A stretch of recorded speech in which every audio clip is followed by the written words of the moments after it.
Guest with us on Live It's Friday, Dr. Phil Roe. Dr. Roe, thank you so much for taking the time from your busy schedule to talk to us this morning. Thanks, great to be here. Dr. Roe, what made you decide to run for public office? Well, I had always been interested in public life. I practiced medicine for over 30 years in Johnson City, but had always been in public service. I served on a planning commission, and then I was elected to decided to run for city commission, and it was mayor of Johnson City. And I didn't like the direction our country was going, so I decided, maybe I need to quit complaining about it and go do something about it. So I decided to go run for federal representative, U.S. Congress. From your bio, we have read that you are a strong supporter of public education and serve as a member of the House Education and Workforce Committee. Could you explain to us what goals this committee has set for the students of Tennessee? It has, and I do support that. I feel like I've overdosed on public education. I've gone from, we didn't have kindergarten when I went to school, but I went to college and then medical school and then residency. So I was in school for 23 years before I actually went to work. My father didn't think I was ever going to go to work. He kept thinking I was just going to stay in school all these years. But the goals we have in our education is to, number one, push the decision making back down to the local and state level. In other words, the federal government was making a lot of the decisions. That now has been pushed back down to the local level, and to make you competitive with students around the world, because you no longer compete with just students here in, let's say, Sullivan County or Washington County, Virginia. You're competing with students in India, China, Indonesia, the Philippines, Guam. I've been to all those countries and visited their schools there. So really it's a world competition that you're in, and you need world-class skills to be able to compete. How has learning changed since you were a student? Oh wow, I just walked through the school. First of all, we didn't even have a telephone in the school when I first went to school. So the first school I went to did not have running water in the school, so it's changed a lot. But it has, because technology has changed, and it's rapidly changed. The cell phone, I think, has been one of the most, and the internet has been one of the most transformative information things in my lifetime. For instance, I'll give you an example.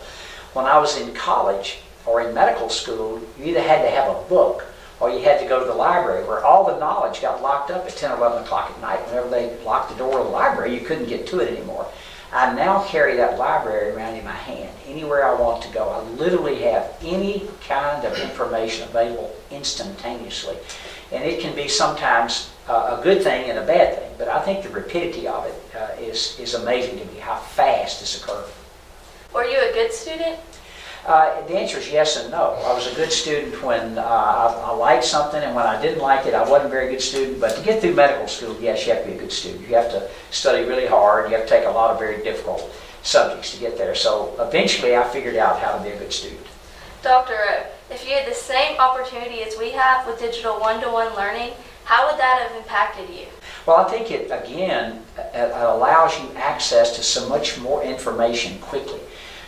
Look, we're beginning to see all these things in medicine, the aspects of digitally, the electronic health records, or being able to now take technology and precisely decide what treatment is best for you.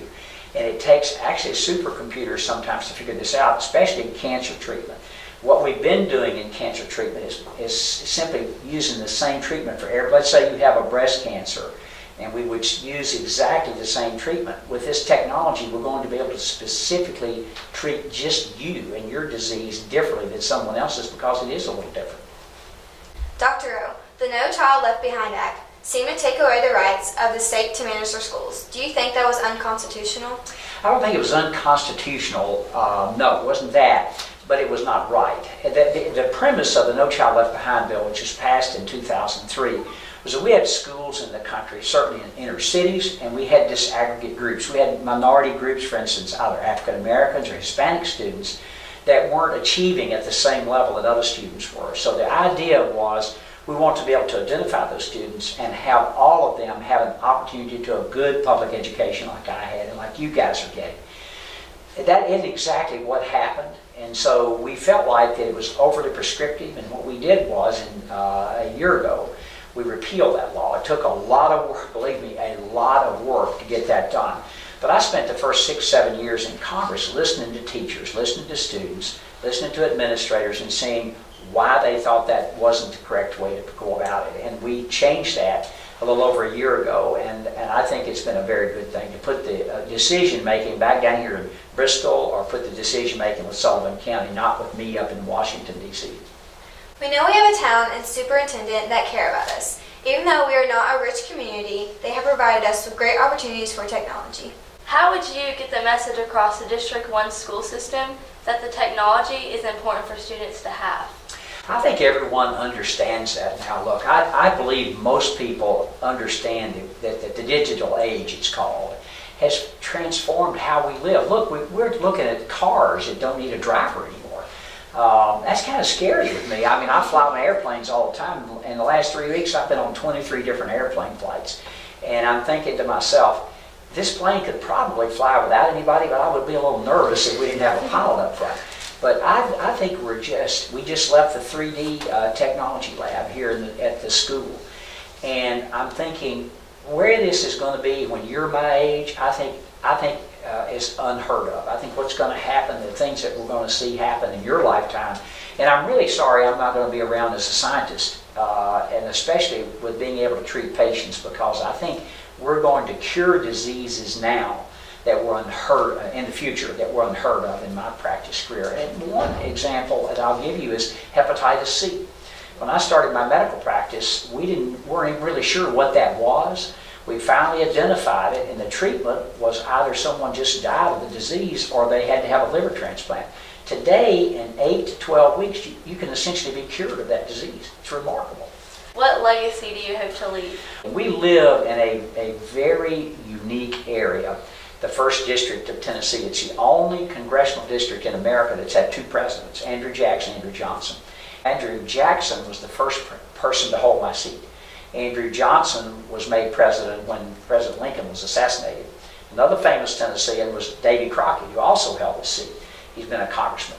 But the legacy I would like to have, I think, is with veterans. I have a real passion. I'm a veteran, a U.S. Army veteran, and how my generation got treated when we came home from Vietnam was not very good. The country didn't do a very good job. So I'm on the Veterans Affairs Committee, and I certainly, with the veterans, I'd like to leave a legacy there, and 2, with healthcare. Since I am a doctor, I'd like to help reform the American healthcare system. It's not going the right direction right now. I can see that, and I'd like to have input in that. And in Congress, I co-chair what's called the Doctors Caucus. There are 15 physicians like myself in the Congress, and so those are a couple of things I'd like to do. Thank you, Dr. Rowe, for being our guest this morning. I'm Kendra Townsend. And I'm Maddie Dorton, taking a selfie with Congressman Phil Roe.